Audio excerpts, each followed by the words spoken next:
Flagstaff Home. I'm here today to talk about my monthly chores. Now, this list of chores is not something that's like the regular stuff that you do on a regular basis, you know, like wiping off your kitchen countertops and, you know, sweeping your floors and things like that. They are things that I specifically do once a month, or in some cases I do them just a few times a year, but I don't want to forget to do them.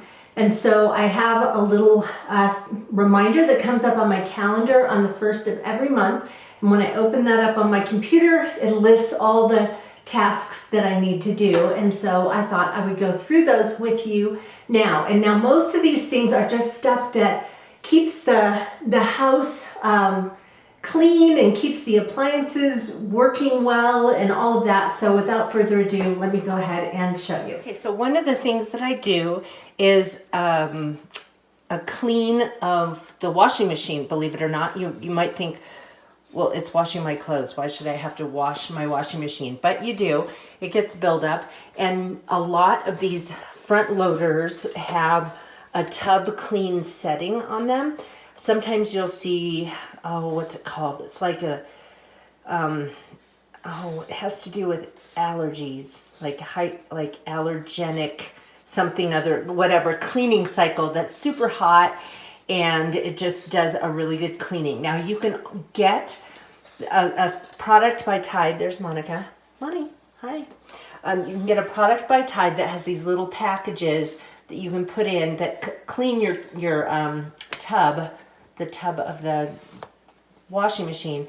But you don't need to do that. Really, all you need is vinegar. So you put about a cup of vinegar in there. I suppose you don't even need to do that if you're running the tub cycle, but I put vinegar in and run the tub clean cycle. So I just go ahead and pour in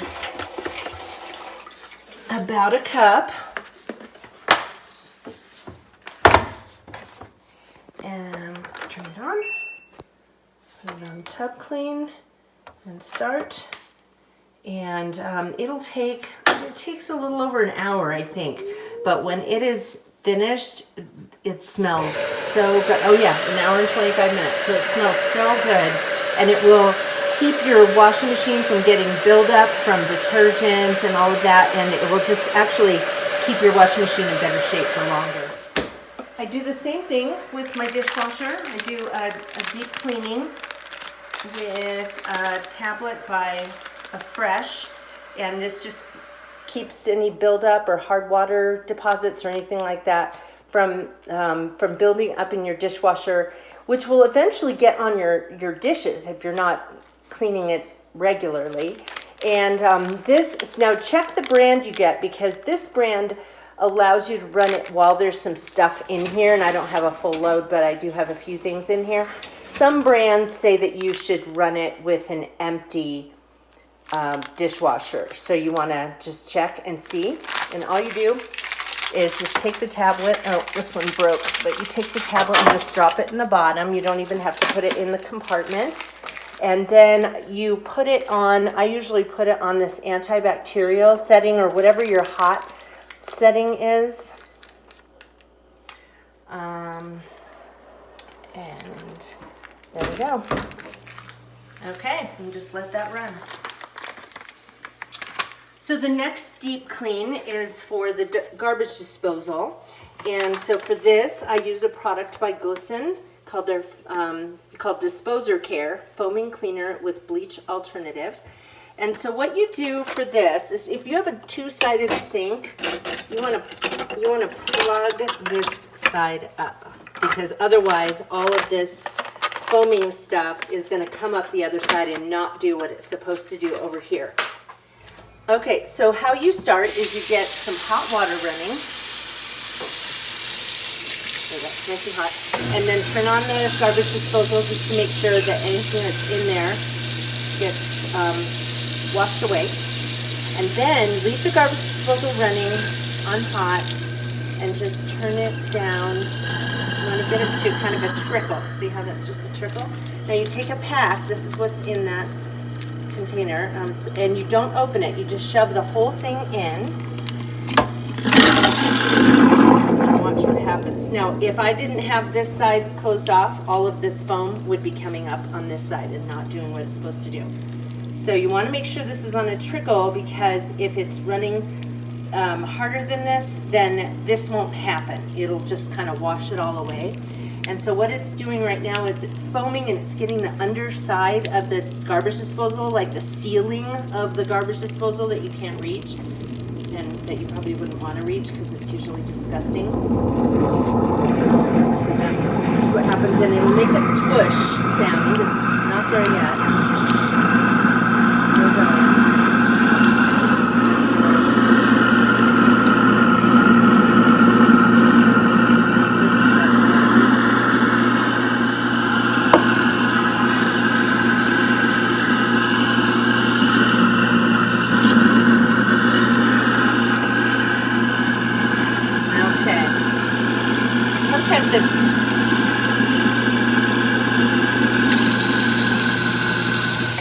Okay, so that's that. Now what I do, I do this before I do this next step. The next step is what's disgusting, and that's where you take your sponge and clean. You take your sponge and you clean the underside of the rubber thing. And so I won't even show you that, but if you do that cleaning with the foam first, it gets most of the gross stuff away, so that what comes off your sponge when you clean the underside of that is not as bad. Another thing I do is I wash out the pet bowls. So I'm going to dump Monica's food, which she hasn't eaten, into another dish and give that a good washing. This one's a silly one, but I keep a little notepad on the side of the refrigerator, and I have 12 of them. They're seasonal, so I'm going to switch out my August notepad for my September notepad. Okay, another thing we do is we give Monica her Heartworm Pill, and we use HeartGuard. If you live in an area that that has heartworm disease, you'll want to, especially so if you live in a warm climate, you'll really want to do this. Now, I've got mine broken up into pieces. It's normally one larger pill, and she really likes it. But I break it into pieces because it's possible if she eats it all in one, just in one piece, that she could swallow the thing whole, and then it doesn't get fully digested, and she doesn't get the benefit from it. So we give her this, even though in Flagstaff, it's a colder climate and there are no recorded cases of heartworm disease in dogs here in Flagstaff at all. And so, but we still give it to her because we often make trips down to Phoenix and she comes with us. And then when we lived in Camp Verde and the cats were going outside, we gave them a product by Revolution, I think it was called, because they would eat lizards and, come in contact with different things with parasites and stuff like that, and so they were getting that. But now they're primarily indoor cats, and we live in a cold climate, and they're not hunting. So anyway, but Monica gets her monthly HeartGuard. Another thing I do is I change my background for on my desktop and also on my phone, and because we're going into September, I'll pick something that's kind of fall-ish. So I picked that one for fall. And then next is cleaning out the litter box. So what I will do once a month is I use the Breeze litter system, so it has these rocks. And so what I will do is completely empty, dump out the rocks and put a new bag in. And then before I put the new bag in, I spray it with a disinfectant. And I even disinfect this tray that has, the way this works is that when they pee, the pee goes through some grates and goes into this kind of a diaper pad down here, and then when this is full, you roll it up and put a new one back in. But sometimes little dribbles of their pee can get on the edges of it, so I find that if I clean this out and not just change the rocks, but actually clean the plastic of the box itself, that it makes the box smell better. And so once a month it gets a deep cleaning.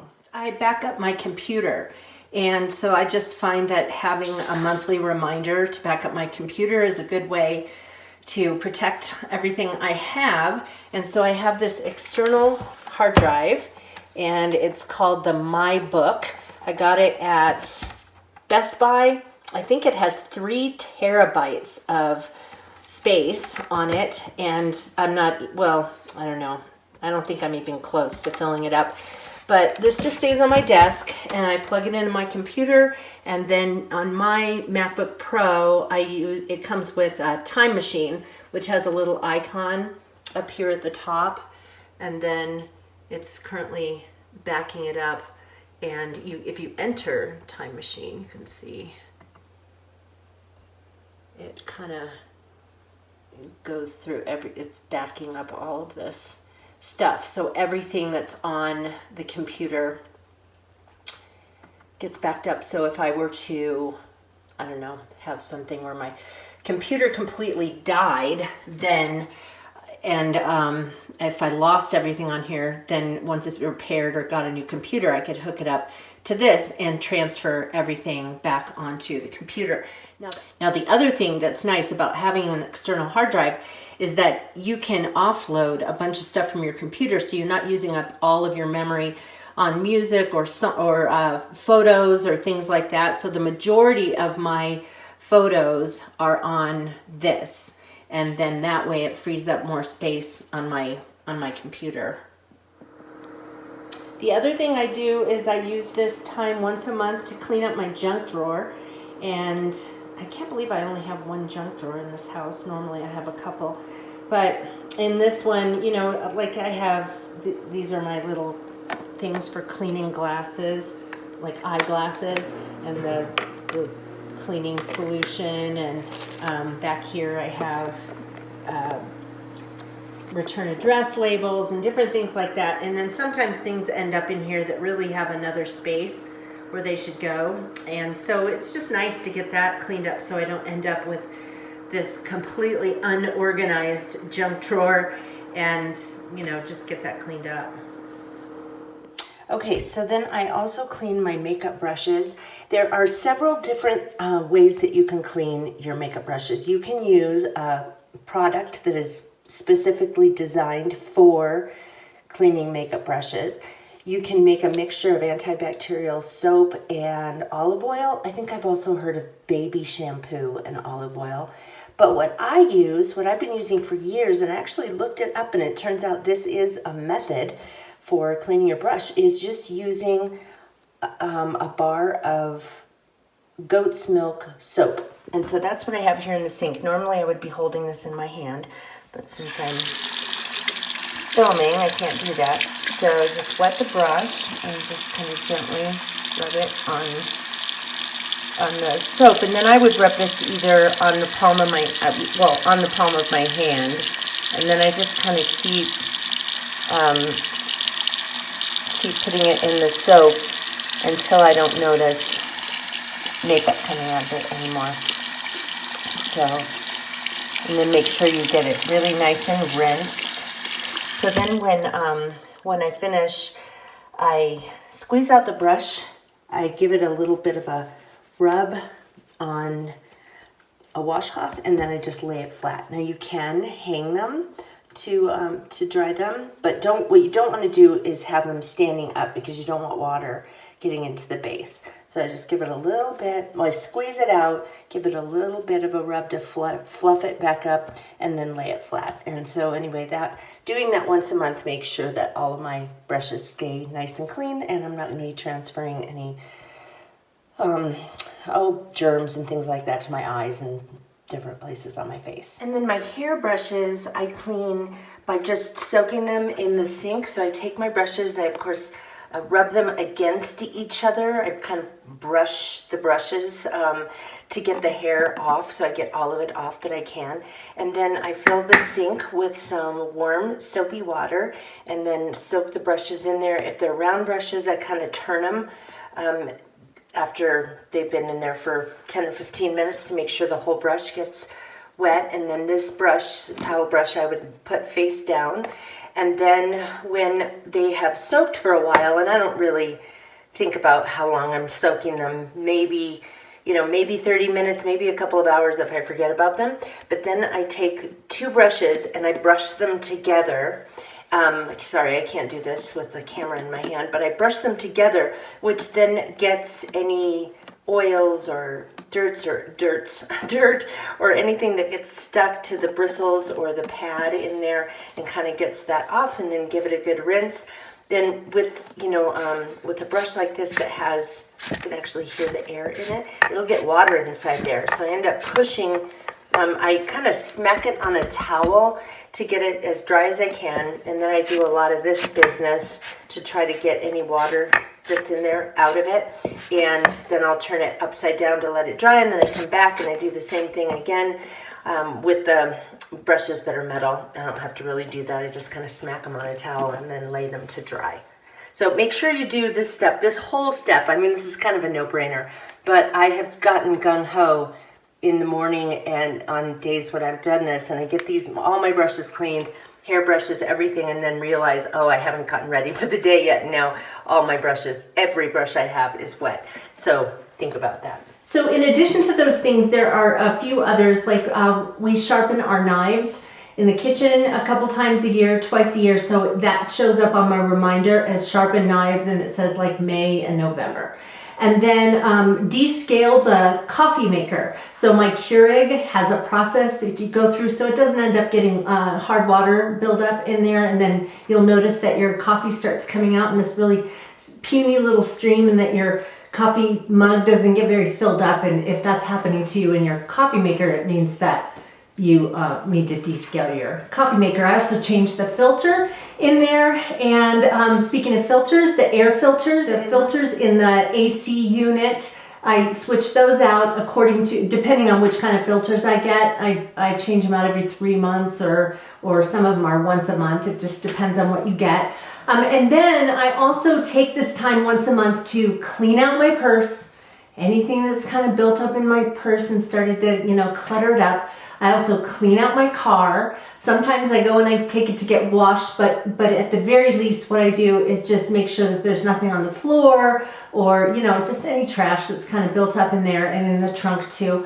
And then also the refrigerator. So I take the bottles and things off the shelves, wipe those out, just kind of clear off anything, and then straighten it up. And the same with the freezer, just so that everything stays nice. And then you just don't end up with, months and months down the road realizing that you have this grossness in your refrigerator.